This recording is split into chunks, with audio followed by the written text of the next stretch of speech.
ओम नमः सदेभ्यः। ओम नमः सदेभ्यः। ओम नमः सदेभ्यः। नमः समयसाराय स्वानुभूत्या चकासते चित्स्वभावाय भावाय सर्वभावान्तरचिदे अनन्तधर्मणस्तत्त्वं पश्यन्ति प्रत्यगात्मनः अनेकान्तमयी मूर्तिर्नित्यमेव प्रकाशताम्। સમયસાર ગ્રંથાધિરાજ ભાગવત શાસ્ત્રના નામે 18મી વારના સંકલિત સંપાદિત અને અક્ષરશઃ શબ્દશઃ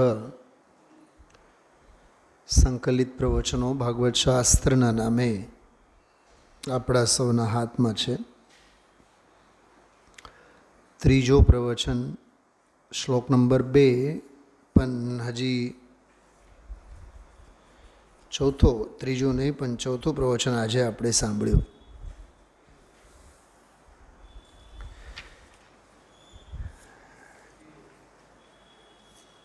શ્લોક નંબર 2 ઉપર અનેકાંતમય વસ્તુ વ્યવસ્થાની બહુ અદ્ભુત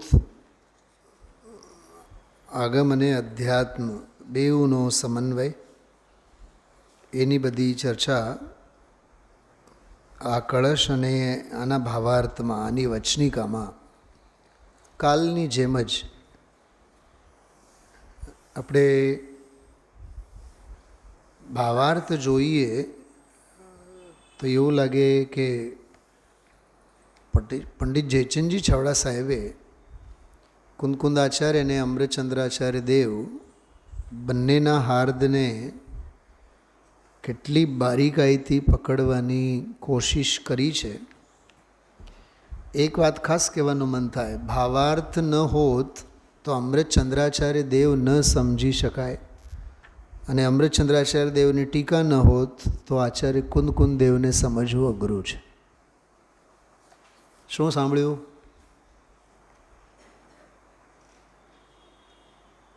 કહેવા માટે તો સમયસાર, પણ સમયસાર એટલે મૂળ ગાથાઓ, એને સમજવા માટે, ગાથાઓમાં રહેલ ભાવને સમજવા માટે ટીકા સમજવી પડે, અને ટીકાને સમજવા માટે ભાવાર્થ સમજવું પડે. વચનિકા જયચંદજી છાવડા સાહેબ, એ સિવાય પાંડે રાજમલજી કળશ ટીકા, તે સિવાય દરેક કળશોના મૂળ હાર્દ પરમ અધ્યાત્મ તરંગિણી આચાર્ય શુભચંદ્ર, અને પછી ક્રમમાં પૂજ ગુરુદેવ શ્રી તો છે જ. નાટક સમયસાર એક વચ્ચે. એક સમયસારને સમજવા માટે 6-7 આચાર્ય મુનિ ભગવંતો અને વિદ્વાનો અને કૃતિઓ સમજવી જોશે. જો ફરીથી બોલું છું, મૂળ સમયસાર શાસ્ત્ર, આકાશભાઈ સાંભળો, મૂળ સમયસાર શાસ્ત્ર આચાર્ય કુંદકુંદેવ, એને સમજવા માટે અમૃતચંદ્રાચાર્યને સમજવું પડે. આત્મખ્યાતિ ટીકા, ગાથાઓ તો 2 લીટીમાં છે, 20-20, 25-25 લીટી, 2 પાનામાં તો આત્મખ્યાતિ ટીકા છે. અને આત્મખ્યાતિ ટીકાનો પણ હાર્દ સરળ શબ્દોમાં જયસેના આચાર્ય તાત્પર્યવૃત્તિ ટીકામાં લખી છે. તો ત્રણેય આચાર્ય કુંદકુંદેવ મૂળ ગ્રંથ કરતા, ટીકાકાર અમૃતચંદ્રાચાર્ય દેવ અને જયસેનાચાર્ય દેવ, આ ત્રણેયને સમજવું પડે. પણ બંને ટીકા, અમૃતચંદ્રાચાર્ય દેવની આત્મખ્યાતિ અને તાત્પર્યવૃત્તિ ટીકા, જયસેનાચાર્યને, એ બેઉનો સાર જયચંદજી છાવડા સાહેબના ભાવાર્થમાં છે. ભાવાર્થ સમજ્યા વિના ટીકાઓ નહીં સમજાય, અને ટીકાઓ સમજ્યા વિના ગાથાઓ નહીં સમજાય. યાદ રાખજો, હું 1 વાર ને 1000 વાર બોલીશ, પણ આ વાત સમજવા જેવી છે.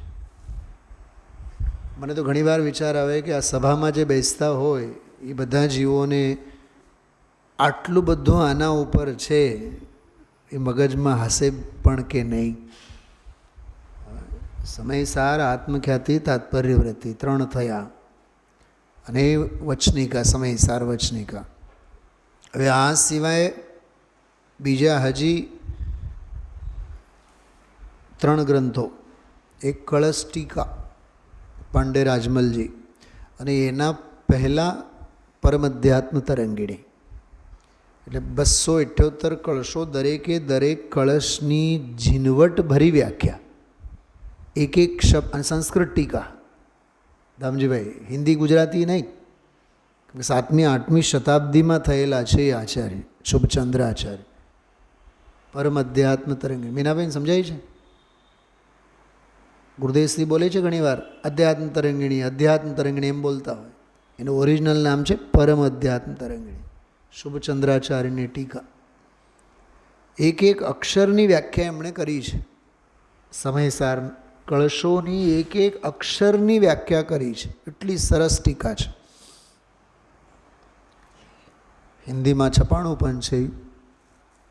તો સમયસાર, આત્મખ્યાતિ, તાત્પર્યવૃત્તિ 3, પરમધ્યાત્મ તરંગીણી શુભચંદ્રાચાર્ય, આ 4. અને પરમધ્યાત્મ તરંગીણી ગ્રંથની સંસ્કૃત વ્યાખ્યાને આધાર બનાવીને કળશોમાં રહેલ ભાવોને ખોલવાનું કામ પાંડે રાજમલજીએ કર્યું છે. કળશ ટીકા 5 થયા. અને કળશ ટીકા જે લખેલું છે એનો જ કાવ્ય અને ભાવાનુવાદ નાટક સમયસાર છે. 6 થયા. તો આ 6 ગ્રંથોનો અવગાહન અને અભ્યાસ જેને પણ હશે એને સમયસારનો હાર્દ બારીકમાં બારીક સમજાય છે. અને આ બધાયનો નિચોડ ગુરુદેવશ્રીના પ્રવચનોમાં છે. સમજાય તો સમજવું. ગુરુદેવશ્રીના પ્રવચનોમાં આ બધા જ ગ્રંથોના આડાઅવળા, આગળ પાછળ તમે જોજો. કળશ આવશે, શ્લોક આવશે એટલે ગુરુદેવશ્રી યાદ કરશે જ. અને એમાં જોઈને જ બેઠા હોય ગુરુદેવશ્રી.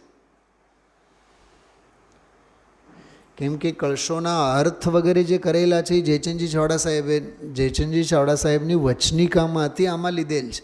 તમને કહું ને, આમાંથી જયચંદજી ચાવડા સાહેબનું જેટલું લેખ છે ને આમાં ભાવાર્થ કાઢી નાખવામાં આવે ને તો અર્ધુંય નહીં રહે. શૈલાબેન, આ બહુ આપણને આના ગીત આવે છે ને, આમાંથી જયચંદજી ચાવડા સાહેબનું કાઢી નાખો અર્ધુંય નહીં રહે.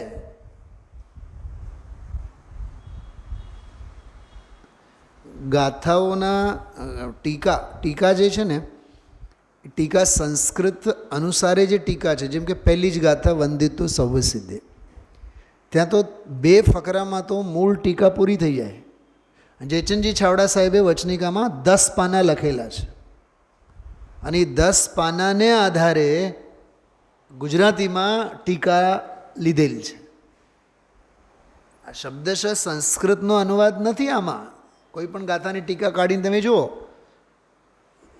સંસ્કૃતનો અનુવાદ નથી સીધે સીધો. જયચંદજી ચાવડા સાહેબની વચનિકાને આધાર બનાવીને ગુજરાતીમાં આપેલ છે. એટલે મૂળિયા કયા છે અને ક્યાં છે, ક્યાં આથડે છે મૂળિયા, એ ખ્યાલમાં હોવો જોઈએ.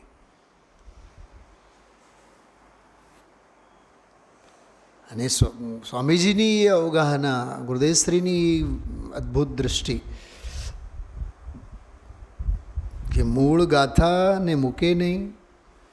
અમૃતચંદ્રાચાર્ય દેવ અને જયસેન આચાર્ય દેવની અપેક્ષાઓ વિસારે નહીં. જયચંદજી ચાવડા સાહેબ એમની વચનિકા, એની અપેક્ષાઓ જુદી જુદી, એને પણ તરછોડે નહીં. અને પરમ અધ્યાત્મ તરંગીણી, કળશ ટીકા, નાટક સમયસાર, ત્રણેયને સાથે મૂક્યા. અને ઘણીવાર મને ફીલ પણ થાય, ખાસ કરીને 19મી વખતના સ્વાધ્યાયમાં એવું લાગે કે એ 5-6 બધા જ ગ્રંથો ખોલીને બેઠા હોય અને કલાક બેસીને વ્યાખ્યાન આપતા પહેલાં દરેક ગ્રંથમાંનો એ પ્રકરણ, જે તે ગાથા, કળશ, એનો બધો ખુલાસો બધા જ ગ્રંથોમાંથી એમણે જોયા હોય, 5-6 ગ્રંથોમાંથી. હજી એક વાત 7 તો મેં વાત કરી તમને, યાદ છે? ભૂલાઈ ગયું? લખી રાખો, કામ આવશે. આ બાપુજીની વાર્તા નથી, ભૂલાઈ જાય બધું. સમયસાર કુંદકુંદ દેવ, આત્મખ્યાતિ અમૃતચંદ્રાચાર્ય દેવ, તાત્પર્ય વૃત્તિ જયસેનાચાર્ય દેવ, પરમધ્યાત્મ તરંગિણી શુભચંદ્રાચાર્ય દેવ, કળશ ટીકા પાંડે રાજમલજી, નાટક સમયસાર બનાસીદાસજી, અને પછી પૂજ ગુરુદેવશ્રીનું સાહિત્ય. બરાબર? તો આટલું સાહિત્ય 7 થયા. આ સિવાય બીજો એક છે જે ગુરુદેવશ્રીના 50 વર્ષ પહેલાં જ એમની રચના થઈ, સપ્તદશાંગી ટીકા. સપ્તદશાંગી ટીકા છે. 17 બાબતો દરેક શ્લોક અને દરેક ગાથા ઉપર. 17 નયાર્થ, મતાર્થ, ભાવાર્થ, આ તે બહુ સરસ. સાર શું, ભાવ શું, આ શું, તે શું. સહજાનંદ વર્ણી સાહેબની બહુ સરસ ટીકા છે, એનો પણ સ્વાધ્યાય સાથે કરવા જેવો છે. એટલે બધા તાળા ખુલી જાય, દરેક શ્લોકના તાળા ખુલી જાય. આ શ્લોકમાં શું કહેવા માગે છે તમે જોજો ને. કોઈ પણ એક શ્લોકની વાત 17 એંગલથી તમે જુઓ તો કેટલો આમ પુરજા એના ખ્યાલમાં આવી જાય આપણને. પણ એના માટે સમય કાઢવો જોઈએ. આ કંઈ કલાક એક સાંભળ્યા આપણે અને પતી ગયો એમ નથી હોતો. એના માટે અવગાહના જોઈએ. ચલો, આ 10-12 મિનિટ મેં થોડીક આ બહુ સ્વાધ્યાયની દ્રષ્ટિએ સમજવાની વાત કરી તમને. કેમ કે આજે બધો ગોટાળો જ હતો. ભાગવત શાસ્ત્રમાં એ 2 પાના છપાયેલા છે. અવાજ નથી સ્પષ્ટ અને ફલાનું નથી અને ઢીકણું નથી એમ મૂકી દીધું છે. એમાં માત્ર 2 પાના છપાણા છે. બાકી આખું પ્રવચન તો આપણે સમયસર સિદ્ધિને ભરોસે સાંભળ્યું. 18મી વારનો તો ક્રમમાં તો થયેલા જ છે ને પ્રવચનો. હા, પણ હવે જે પણ રેકોર્ડિંગની ખામી હશે તે ભાગવત શાસ્ત્રમાં એ પ્રવચન જ નથી એમ કહો તોય ચાલે. 4થું પ્રવચન આમાં છપાયેલું છે, થોડુંક 2 પાના છે માત્ર. કોણ કરે ને આ બધું ટાંગા મેળા? હા, કયું પ્રવચન ચાલે છે ને કયા શ્લોક ઉપર ચાલે છે? હા, એ તો ઠીક છે, આપણે બુદ્ધિ ચલાવીએ છીએ, ખ્યાલ આવે આપણને. પણ આપણું કમનસીબ 18મી વારનું એ પ્રવચન છે જ નહીં આપણી સામે. દુર્ભાગ્ય.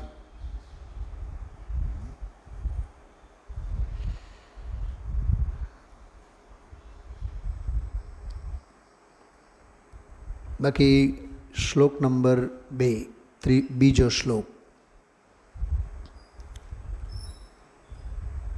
અનેકાંતમય મૂર્તિ હંમેશા જયવંત વર્તો. શું કીધું? અનેકાંતમય મૂર્તિ હંમેશા જયવંત વર્તો, નિત્ય જયવંત વર્તો. થોડુંક સાંભળો, હજી બહુ માર્મિક વાત કરું છું. આનો સીધો અર્થ છે જીનવાણીનો જય હો. પહેલા શ્લોકમાં મને 3 સૂત્રો બહુ યાદ આવતા હતા દામજીભાઈ. હું તો તમને અહીંયા સભામાં એ વાત એ રીતે મૂકવા માગતો હતો. સાંભળો બધા, એમાં નહીં જોતા, એમાં કાંઈ નથી. હું જે કહું છું પહેલાં ઉપરથી સાંભળો. દેવ, શાસ્ત્ર અને ગુરુ 3 છે. બરાબર? તો આપણા માટે તો આરાધ્ય તો 3 છે, પૂજ્ય તો 3 છે. તો જ્યારે દેવના જય જયકાર આવે, દેવના જય જયકાર આવે કે એમના પ્રત્યેનો અહોભાવ વ્યક્ત કરવાનો હોય તો આપણે દિવસમાં 500 વખત તો બોલતા જ હોય છે, જય જિનેન્દ્ર. જિનેન્દ્ર ભગવંતનો જય જય હો. એ દેવના જય જયકાર છે. મુનિરાજ અંગે જ્યારે અહોભાવ વ્યક્ત કરવાનો હોય તો ગુરુદેવશ્રીના શબ્દોમાં ધન્ય મુનિદશા, ધન્ય મુનિદશા. શાસ્ત્રની જ્યારે વાત આવે ત્યારે ગઈકાલ રાત્રે મેં વાત કરી હતી.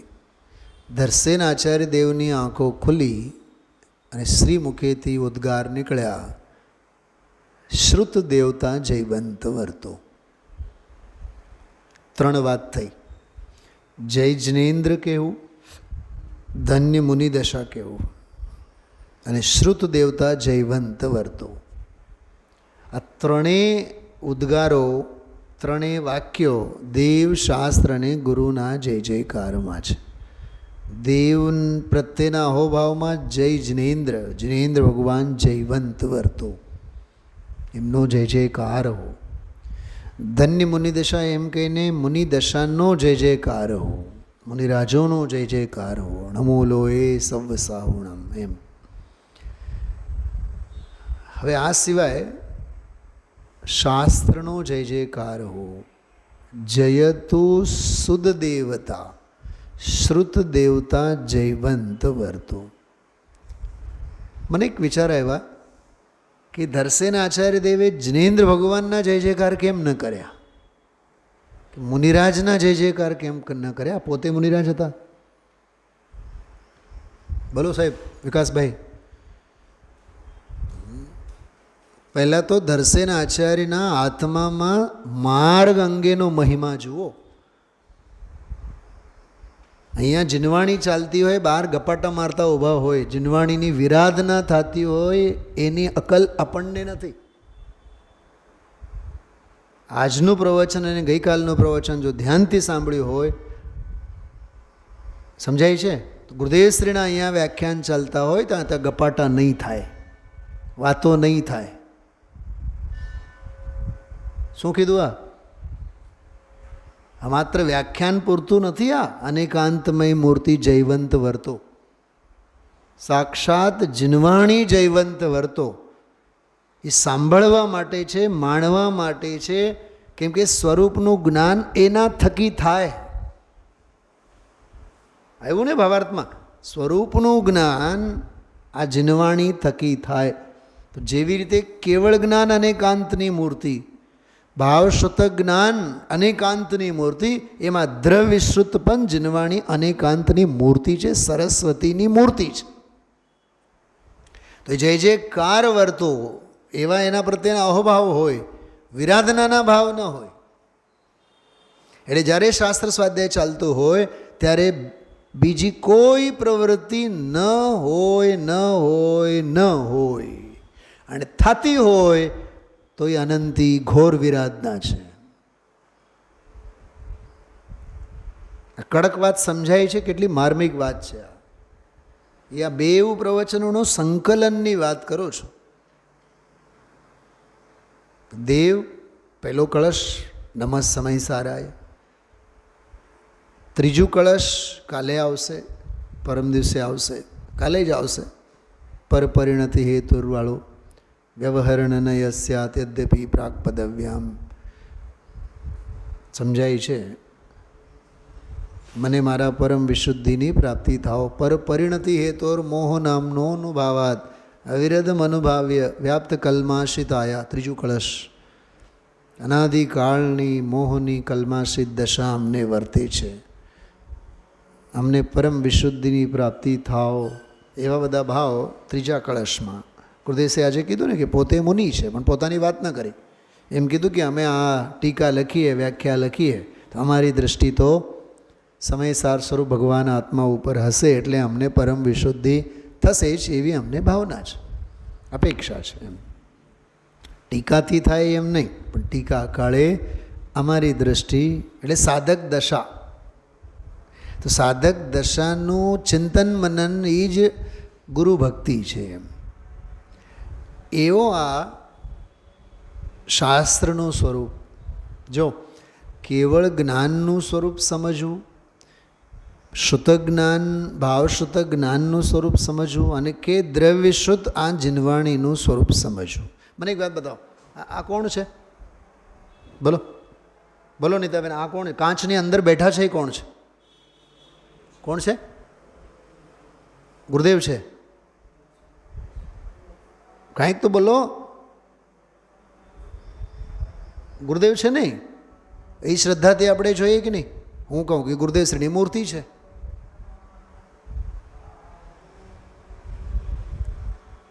એ વાત સાચી. પથ્થર છે એમ કહો, એ વાત સાચી. પણ એ પથ્થર અને પાષાણ અને મૂર્તિ પાછળ ભાવ નિક્ષેપે અમારી શ્રદ્ધાએ જે સ્વામીજી વિરાજમાન છે એ સ્વામીજી છે. તો જોવાની દ્રષ્ટિ માત્ર શ્રદ્ધાની જ છે ને. કારીગરને બોલાવો, કારીગરને, શિલ્પકારને બોલાવો, ઓલા જે બધું ખોદકામ કરે છે ને એમને બોલાવો, પૂછો આ શું છે, આ શું છે બોલો. એ કોઈક મહાપુરુષ છે એમ કહે, નહીં નહીં નહીં, તમને આ શું દેખાય, સોનું દેખાય, ચાંદી દેખાય? નહીં નહીં, આ તો આરસ છે. શું કહેશે? આ તો સંગમરમરનો આરસ છે, પથ્થર છે, એમ જ કહેશે કે નહીં? તો કારીગરની નજરે જુઓ તો પથ્થર. પોઈન્ટ સમજાય છે? અજાણ્યા વ્યક્તિ જે આને નથી ઓળખતા એને બોલાવીને ઊભા કરો, એ કોઈક મહાપુરુષ છે, એ નામે નહીં આવડે એને. પાઠશાળાના બાળકને બોલાવીને પૂછો તો એમ કહે છે કે ગુરુદેવશ્રી છે. અને અભ્યાસુ શ્રોતાને પૂછવામાં આવે કે કોણ, એ એમ નહીં કહે કે આ આરસ છે, પથ્થર છે, સ્ટેચ્યુ છે કે ગુરુદેવશ્રી છે, એમ નહીં કહે. 45 વર્ષની સાધના છે એમ કહેશે. જોવાની દ્રષ્ટિ છે કે નહીં? અને બીજા કળશની ભાષામાં કહીએ, સાક્ષાત અનેકાંતની મૂર્તિ છે, જયવંત વર્તો. શાસ્ત્રોમાં માર્ગ નથી હોતો, માર્ગ જ્ઞાનીઓના હૃદયમાં હોય છે. સમયસારમાં સમયસાર નથી, કુંદ કુંદ આચાર્ય દેવના હૃદયમાં અને ગુરુદેવશ્રીના હૃદયમાં સમયસાર છે. તો શું એનો અર્થ? અનેકાંત મૂર્તિ જયવંત વર્તો એટલે શું? એનો અર્થ શું? એના 3 અર્થ કર્યા. પહેલાં મને બતાવો, અનેકાંત એટલે શું થાય? વાત જ પૂરી થઈ ગઈ છે, શ્લોક પૂરો જ થઈ ગયો આજે. હવે હું પૂછું છું, બે કલાકના પ્રવચન પછી અનેકાંત એટલે શું? કથનચિત એક અને કથનચિત અનેક અને નિત્ય ને અનિત્ય ને આ બધી પુસ્તકી ભાષામાં સમજવું એનું નામ અનેકાંત? સતપણું છે ને અસતપણું છે ને ચેતનપણું છે ને અચેતનપણું છે, દામજીભાઈ, એનું નામ અનેકાંત? એ તો પુસ્તકની પરિભાષા થઈ.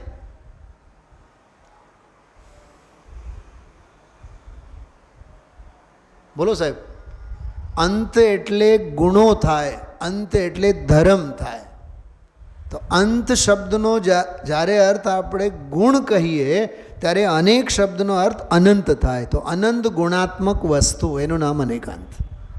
અને અંતનો અર્થ થાય ધર્મ. તો પરસ્પર યુગલરૂપ 2 ધર્મો, એવા અનંત ધર્મો, નિત્ય અનિત્ય એક અનેક.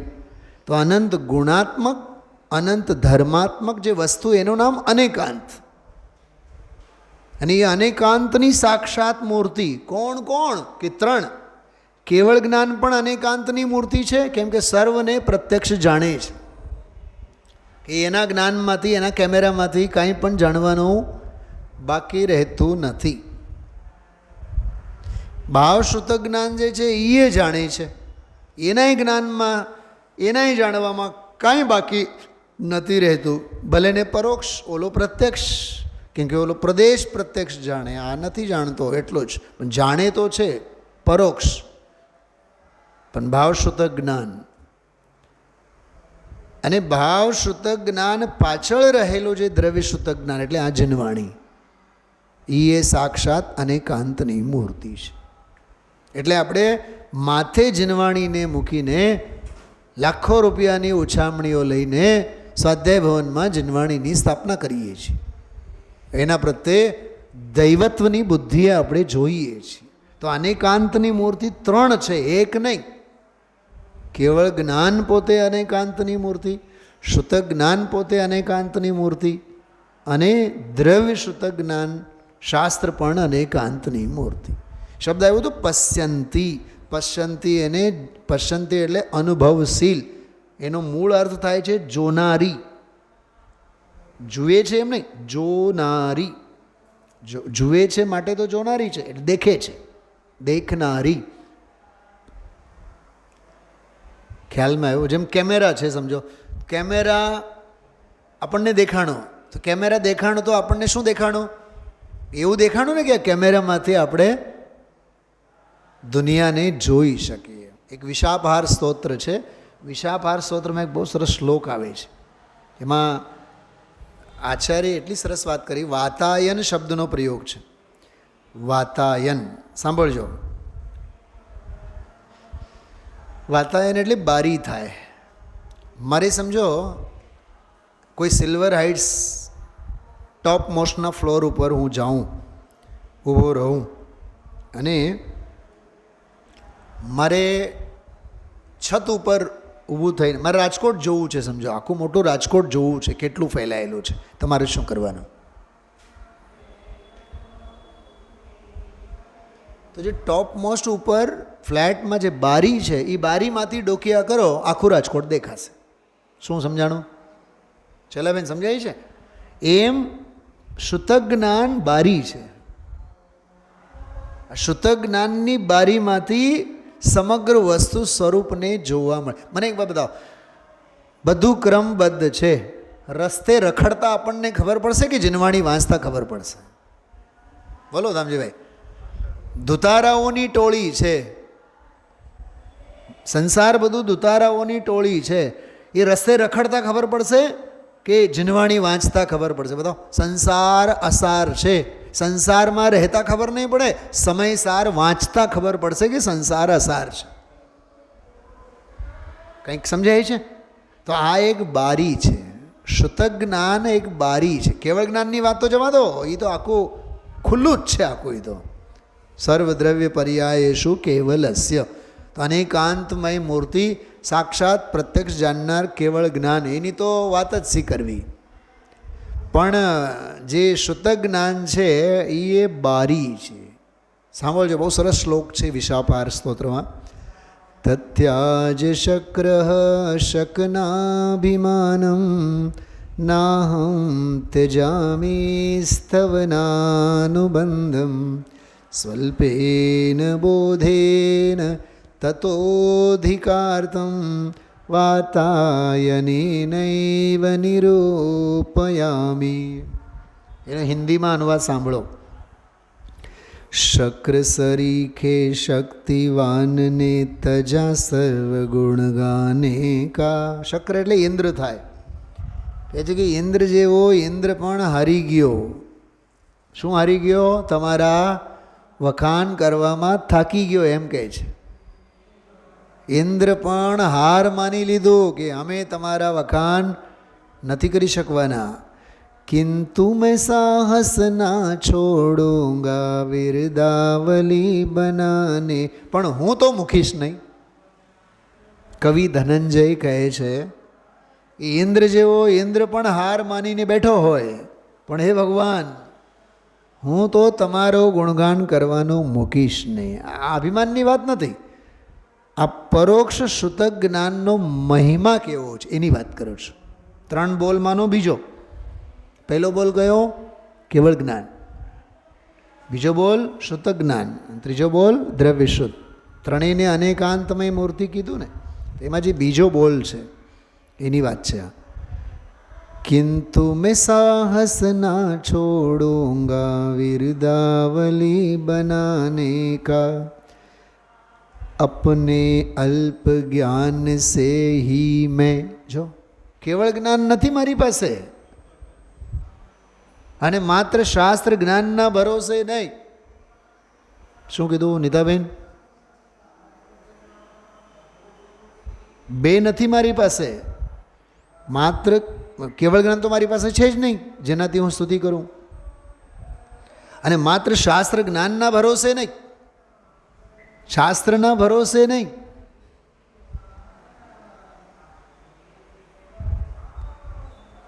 વિકાસકુમાર આચાર્ય કુંદકુંદે વિદેશ ક્ષેત્રે ગયા હતા 7 દિવસ માટે. કેટલા દિવસ આહાર લીધો એમણે? નહીં, 1 દિવસ તો લીધો હશે. બુધવારે ફેક્ટરીમાં રજા હોય રાજકોટમાં, એટલે અરે અકલ વાપરો. 7 દિવસમાં 1 દિવસ આહાર ન લીધું. કેમકે જે દિવસે ભરતમાં દિવસ હોય ત્યાં રાત હોય, અને ત્યાં દિવસ હોય અહીંયા રાત હોય. અરે હું ભરતનો છું તો ભરતમાં રાત છે તો આહાર કેવી રીતે લઉં? અને અંધારપટ હોય તો આપણા અભિષેકો થાય. ક્યાં જાય છે ધારા? વિચાર કરો, કેટલી શિથિલતા કહેવાય. નહીં, પંચાંગમાં તો લખેલું છે. નહીં, અકલ વાપરો. અકલ વાપરો. આચાર્ય કુંદ જેવ જેવા 7 દિવસ માટે વિદેહ ક્ષેત્રે ગયા હોય, એક દિવસ આહાર ન લીધો હોય, કેમ કે હું ભરત ક્ષેત્રનો છું, તો હું જૈન અનુયાયી છું, તો રાત્રિની ચર્યા કેવી હોય? આહાર કા ન લીધો? આવે છે અકલમાં, મગજમાં પ્રશ્ન આવે છે, ઊભો થાય છે. શેના માટે છે આ બધું જીનવાણી અને તત્વ? આપણી જીવનચર્યા શુદ્ધ અને સાત્વિક માત્ર ક્રિયાકાંડ માટે તો નથી ને. અને એનો પાપનો ઘોડો દરેકના માથે છે.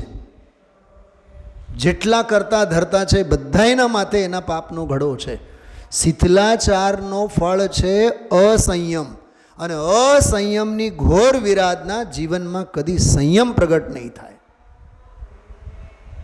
જો ખરેખર શાસ્ત્રાનુયાયી હોય, ખરેખર ધર્માનુયાયી હોય અને ખરેખર અનેકાંતમય મૂર્તિ પ્રકાશિત થાવ, એવા આશીર્વચન જે આ 2 દિવસના પ્રવચનોમાં થયા હોય, સાંભળ્યા હોય, તો જીવનમાં શિથિલતા ન હોય. મીનાબેન, આ પોપાભાઈનું રાજ્ય નથી. આ માત્ર શ્લોક વાંચવા પૂરતું નથી, જીવનમાંની એકોએક. નિર્મલાબેન, તમે લોકો બધાએ ભાગીદાર છો એના. એ શિથિલાચારના બધા ભાગીદાર છો. એનો ફળ કદાચ આ ભાવમાં નહીં મળે, પણ ભાવમાં મળે. હું તો છાતી ઠોકીને કહું છું, 1 વાર ને 1000 વાર કહીશ. નહીં કહું તો પ્રમાદનો દોષ મને લાગશે. સગવડીઓ ધર્મ નથી. ઘરની ધોરાજી તો નહીં જ ચાલે ધર્મની બાબતમાં. મારે સમજો 7 વાગે મારે ફ્લાઇટ પકડવી છે હીરાસરથી, મારે 5 વાગે નીકળી જવાનું, તો 4 વાગે મારે પ્રક્ષાલ કરીને જવાનું. કરાય 4 વાગે? સૂર્યોદય પહેલાં થાય? કેટલો મોટો દોષ છે! રાત્રિ ભોજનનો વ્યભિચારનો દોષ છે એમાં. કેટલું ઠોકીને આપણે કહીએ, તો એ ઘરની ધોરાજી.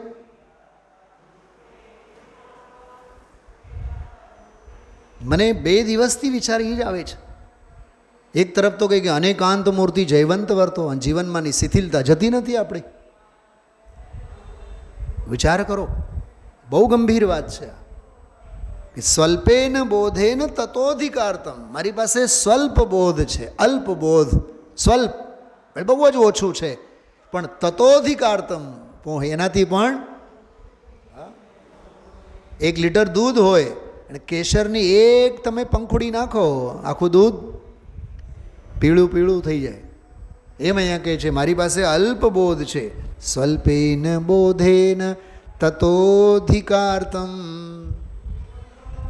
કંકોત્રી આવી, સાગમટે નોતરું સપરિવાર, તેમાં પતિયન પત્નીયન બાલને બચ્ચાઓ બધાએ પહોંચે કે નહીં? વાંચું કેટલું? સપરિવાર. એક શબ્દ વાંચું અને આખું ઘર વયો જાય. થોડું વાંચું પણ ઘણું સમજા ને. એમ અહીંયા કહે છે સ્વલ્પેન બોધેન તતોધિકાર્થમ વાતાયને નૈવ નિરૂપયામિ. હું તો નિરૂપણ કરીશ. નિરૂપણ કરીશ એટલે જોઈશ. જો બારીમાંથી જોવાનું હોય કે બારીમાંથી વર્ણન કરવાનું હોય? બોલો દામજીભાઈ. હા, જેમ કે ચશ્મા હોય, ચશ્મામાંથી લખવાનું હોય, બોલવાનું હોય કે જોવાનું હોય? તો બારીમાંથી હું જોઈશ એટલે મારી પાસે અલ્પશ્રુત જ્ઞાન છે, પણ અલ્પશ્રુત જ્ઞાન વડે હું સમગ્ર લોકાલોકને જોઈશ. કેમ કે અલ્પશ્રુત જ્ઞાન પણ મારા માટે અનેકાંતની મૂર્તિ છે. એ જયવંત વર્ત એ વિશાપાર સ્તોત્રમાં. એટલે એ બહુ અદ્ભુત શ્લોક ચાલે છે આ, કે અનેકાંતમય મૂર્તિ જયવંત વર્ત. ગુરુદેવશ્રીએ છેલ્લી 1-2 મિનિટમાં વાત આવી હતી. ઓલા લોકો એમ કે જો આ આશીર્વચન, પણ આશીર્વચનનો અર્થ શું? એ સંસ્કૃતમાં લિંગ લકાર કહેવાય. લિંગ લકાર. જયવંત વર્તો એટલે એવો અહોભાવ વ્યક્ત કરે. કાલ રાત્રે આપણે વાત કરી હતી કે જૈન ધર્મને ક્યાં જરૂર છે કે આપણે એને આશીર્વાદ આપીએ અને પછી જયવંત વર્તો. અરે તારો અહોભાગ્ય છે કે એ જયવંત વર્તે છે અને તારા સ્ત્રી મુખેથી જયવંત વર્તો એવા શબ્દો નીકળે છે. એ તારો અહોભાગ્ય છે કે તારા કહેવાથી જયવંત વર્તવાનો નથી. ધન્ય મુનિદશા. પણ એ આપણો આશીર્વચન નથી, એ તો મુનિદશા તો ધન્ય જ છે. તારા અસંયમીના જીભેથી પણ ધન્ય મુનિદશા ઉદ્ગાર નીકળે છે, એ તારો અહોભાગ્ય છે. એમ શ્રુત દેવતા તો જયવંત જ છે. કાંઈ ધરસેન આચાર્ય બોલ્યા એટલે જયવંત થઈ એમ નહીં. એ તો અનાદિકાળથી શ્રુત દેવતા તો જયવંત જ વર્તે છે. પણ ધન્ય ભાગ્ય દર્શન આચાર્યની જીવવાના કે એમના શ્રીમુખેથી પણ જયતુ શ્રુત દેવતા અનેકાંતમય મૂર્તિ જયવંત વર્તો. એમ સમજો ને, આ બીજો કળશ અનંત ધર્મણ સત્વમ એટલે સમય સારની શુદ્ધ પંચમી પર્વનો શ્લોક છે. અનેકાંતમય મૂર્તિ જયવંત વર્તો, કેવળ જ્ઞાન જયવંત વર્તો, શુદ્ધ જ્ઞાન જયવંત વર્તો અને દ્વાદશાંગમય જીનવાણી જયવંત વર્તો. જયવંત વર્તો એટલે મારા હૃદયને વિશે તેમના પ્રત્યે અહોભાવ હંમેશને માટે રહો, એવા એના મૂળ ભાવો છે. બહુ અદ્ભુત આખો આ શ્લોક છે. અને આશીર્વચનરૂપ કેવળ જ્ઞાન, શુદ્ધ જ્ઞાન અને દ્રવ્ય શુદ્ધ પ્રત્યે અહોભાવ વ્યક્ત કર્યા છે. પ્રશ્નોત્તરની આજે ચર્ચા એવી, વાણી, ભારતી, શારદા, વાગ્દેવી, આ બધા શબ્દાંતરો એની બધી વાત આવી.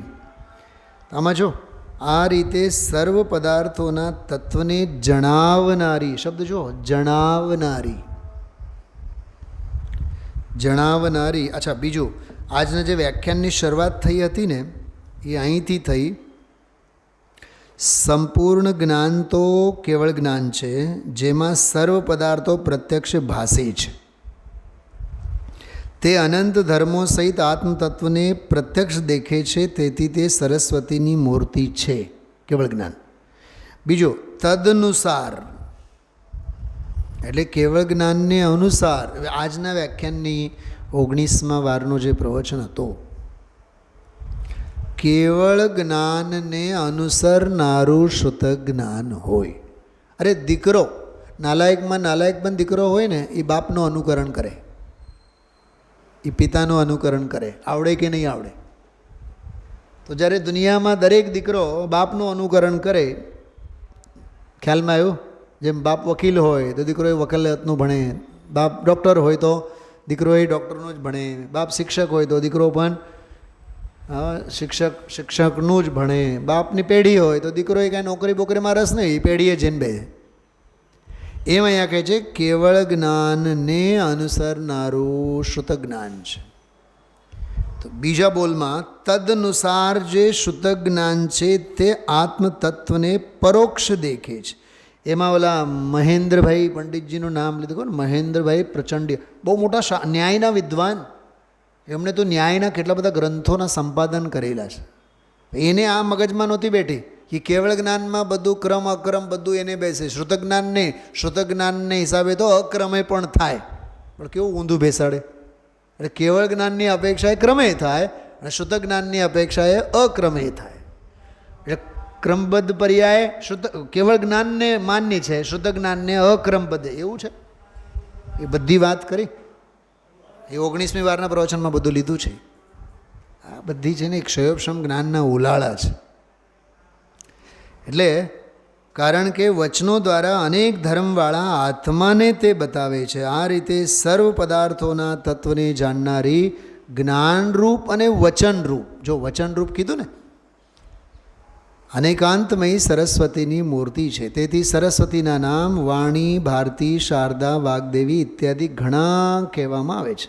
આ સરસ્વતીની મૂર્તિ અનંત ધર્મોને 7 પદથી એક ધર્મીમાં અવિરોધપણે સાધે છે. તેથી તે સત્યાર્થ છે.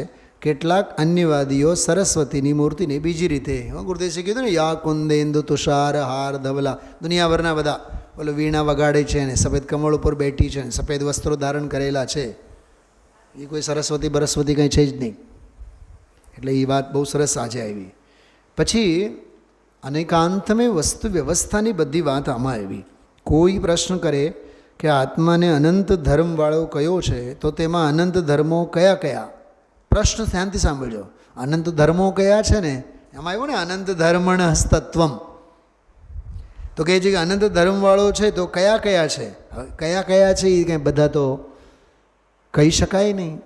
તો અનુભવ ગોચર અને વચન ગોચર એમ બે ભાગ પાડીને વાત કરી કે વસ્તુમાં સતપણું, વસ્તુપણું, પ્રમેયપણું, પ્રદેશપણું, ચેતનપણું, અચેતનપણું, મૂર્તિકપણું, અમૂર્તિકપણું ઇત્યાદિ ધર્મ તો ગુણ છે.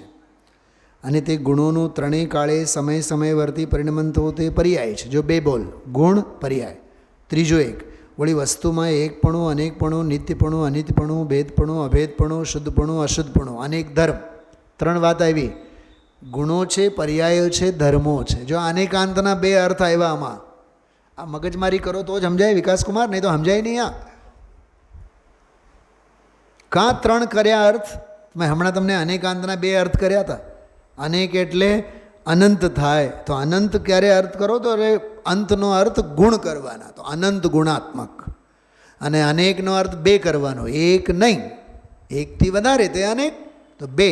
તો નિત્યાનિત્યાત્મક, એકાનેકાત્મક, પરસ્પર વિરોધી ધર્મો. તો અંતનો અર્થ ધર્મ કરવો.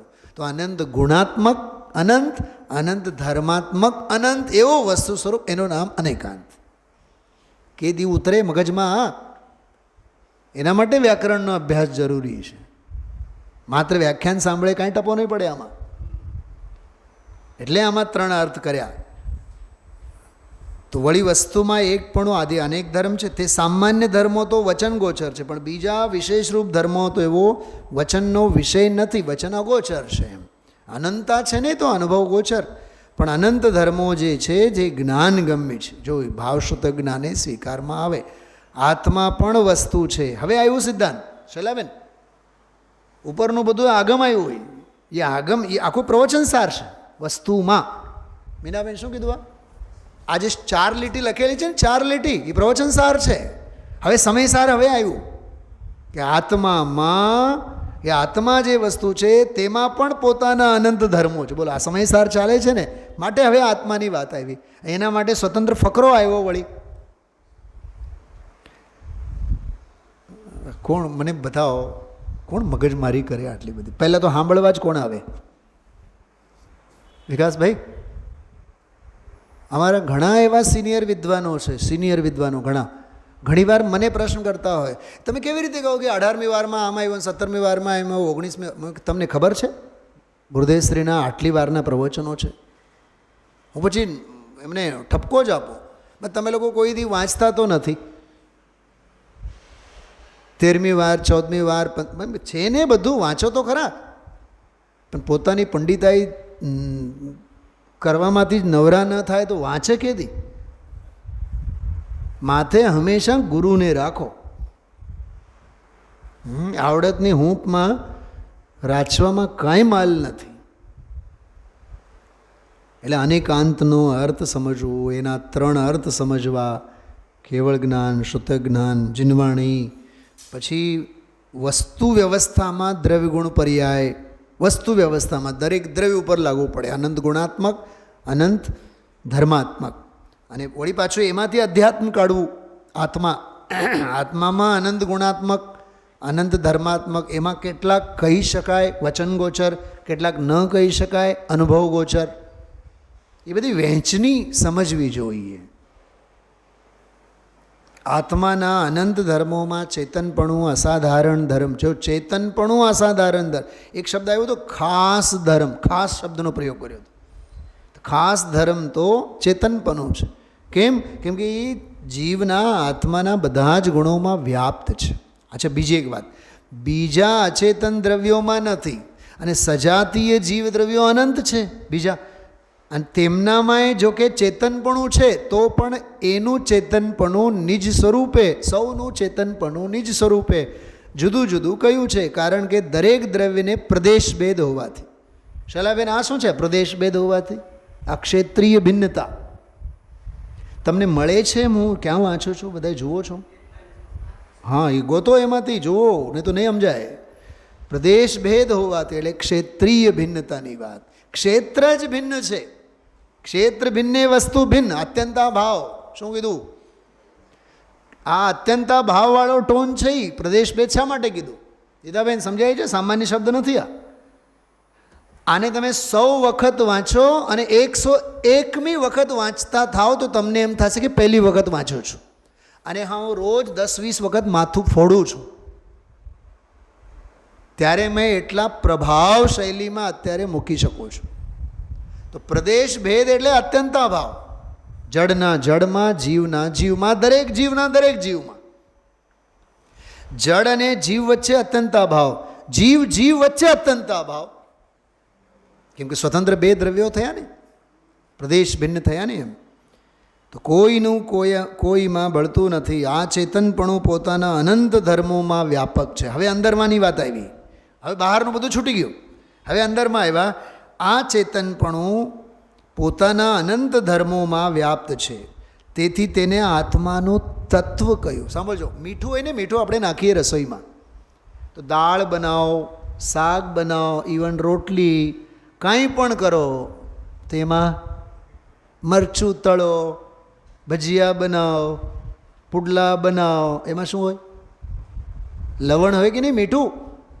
તો સર્વત્ર રસોઈમાં સર્વત્ર વ્યાપ્ત હોય, રસોઈમાં સર્વત્ર વ્યાપ્ત હોય. જેમ કે ડૉક્ટરો આપણને પ્રિસ્ક્રિપ્શનમાં લિક્વિડ દવા લખી આપે, ટેબ્લેટ્સ લખી આપે, અરે ઇન્જેક્શન લખી આપે, સલાઈનના ઓલા બોટલો લખી આપે, પણ બધાયમાં ઔષધ તત્વ વ્યાપ્ત છે કે નહીં?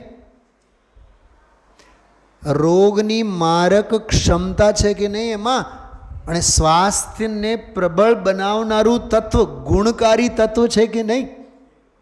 તો હાનિકારક તત્વની મારકતા અને સ્વાસ્થ્યવર્ધક ગુણોની ક્ષમતાને વધારવાના લક્ષણો એમાં છે કે નહીં? તો ઔષધિ તત્વ છે કે નહીં? ઔષધિ તત્વ. તો તત્વ એને જ કહેવાય, એ બધે વ્યાપ્ત હોય. જેમ કે ઘરના વડીલ હોય ને, એ ઘરનો તત્વ કહેવાય. ઘરના વડલા, મોભી કોને કહેવાય? મોભી. ઘરમાં ચોરી થાય, વીતરાગ ભાવે બેઠો રહે, છોકરો ભણવા ન જાય, બેઠો રહે ઘરમાં, કોને કહેવાય? વડીલ કોને કહેવાય ઘરના? હા, સમજાય છે? ઘરની દરેક ગતિવિધિમાં એનું ધ્યાન હોય. એમ સમાજ અને સંસ્થાના મોભી કોને કહેવાય? એ વિકાસકુમાર, એને દરેક હલચલ પર ધ્યાન હોવું જોઈએ. તત્વ એને જ કહેવાય ને. હા, કૂતરા અને બિલાડી અને ગધેડા આવીને અહીંયા માનસમ પાસે ગંધારું કરી જાય, વિષ્ઠા કરી જાય, બોલો, ધ્યાન હોવું જોઈએ કે નહીં? એમ કહેવાનો તત્વ કોને કહેવાય? સર્વવ્યાપક જે હોય એને તત્વ કહેવાય. સમજાય છે? જેમ કે ઉનાળો છે, તો ઉનાળામાં ચારે બાજુએ બધે ગરમી ગરમી ગરમી ગરમી, તો ઉષ્ણતા એ તત્વ છે. અચ્છા, માટલામાં પાણી, તો માટલામાં જે પાણી છે એ પાણીના કયા ટીપા ઠંડુ થાય? અરે કયું શું? માટલામાં રાખી મૂકેલ બધું જ પાણી ઠંડુ થાય. તો માટલાનું એ તત્વ છે કે ત્યાં ઠંડક. ખ્યાલમાં આવ્યું? એમ અહીંયા તત્વ કોને કહેવાય? કે એ ચેતનપણું પોતાના અનંત ધર્મોમાં વ્યાપક છે, તેને આત્માનું તત્વ કહ્યું. તેને આ સરસ્વતીની મૂર્તિ દેખે છે. શૈલાબેન સાંભળજો, આમ જો, આ સરસ્વતીની મૂર્તિ એને દેખે છે. શું કીધું આ? હવે આ લાઈવમાં તો શું, જે તમે સાંભળો છો અને જુઓ છો તમને ખબર પડે છે. આ દ્રવ્યશ્રુત એને દેખે છે. જ્ઞાની ભાવ શુદ્ધ જ્ઞાની જાણે છે અને કેવળી કેવળ જ્ઞાન વડે જાણે છે. આ ત્રણેય અનેકાંતની મૂર્તિ જૈવંત વર્તે છે. એ રીતે એનાથી જોજો, તેને આ સરસ્વતીની મૂર્તિ દેખે છે અને દેખાડે છે.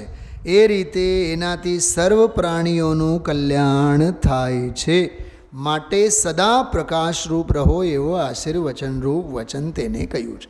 તો આવું આ અનેકાંતમય મૂર્તિ શાસ્ત્રનો આખો સ્વરૂપ, સંપૂર્ણ પ્રત્યક્ષ કેવળ જ્ઞાન, પરોક્ષ રૂપે પણ ભાવશુદ્ધ જ્ઞાન અને દ્રવ્યશુદ્ધ રૂપે જીનવાણી. થોડુંક ભાવશુદ્ધ જ્ઞાનમાં આપણે સ્વસંવેદન પ્રત્યક્ષ, સ્વાનુભવ પ્રત્યક્ષ જે છે એ પ્રત્યક્ષ જ છે. અનુભવ પ્રત્યક્ષ જેને આપણે કહી શકીએ એ સાક્ષાત અનેકાંતની મૂર્તિ. મહિનાઓ સુધી પણ આના ઉપર મંથન કરીએ તો એ ઓછું છે. માત્ર આ શાસ્ત્ર નથી, આ જે જ્ઞાનને ભરોસે જાણે છે એ ભાવશુદ્ધ જ્ઞાન અનેકાંતની મૂર્તિ. માટે આ પણ અનેકાંતની મૂર્તિ. ખ્યાલમાં આવ્યો? અને આ દ્રવ્યશુદ્ધ અને ભાવશુદ્ધ જ્ઞાન એ અનેકાંતની મૂર્તિ માટે, કેમ કે કેવળ જ્ઞાનને અનુસરીને છે, અનુભવશીલ છે. સર્વજ્ઞતા વિના ભાવશુદ્ધ જ્ઞાન નથી, સર્વજ્ઞતા વિના દ્રવ્યશુદ્ધ જ્ઞાન નથી. આવું આ બહુ અદ્ભુત શ્લોક, અદ્ભુત ભાવ, વારંવાર વિચારવા જેવો શ્લોક છે. વિચારશો. ઓમ નમઃ સિદ્ધિભે.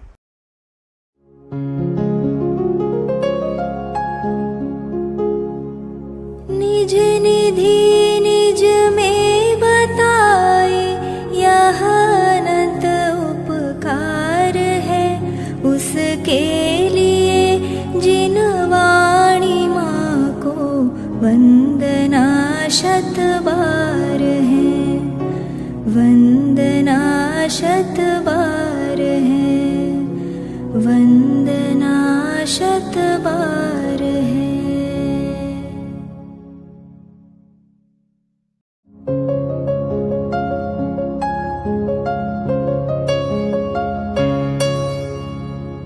जिन वाणी भारती तो ही जपो दिन रैन, जो तेरी शरणा गहे सो पावे सुख चैन. जा वाणी के ज्ञान ते सूझे लोकालोक, सो वाणी मस्तक नवो सदा देत हो ढोक, सदा देत हो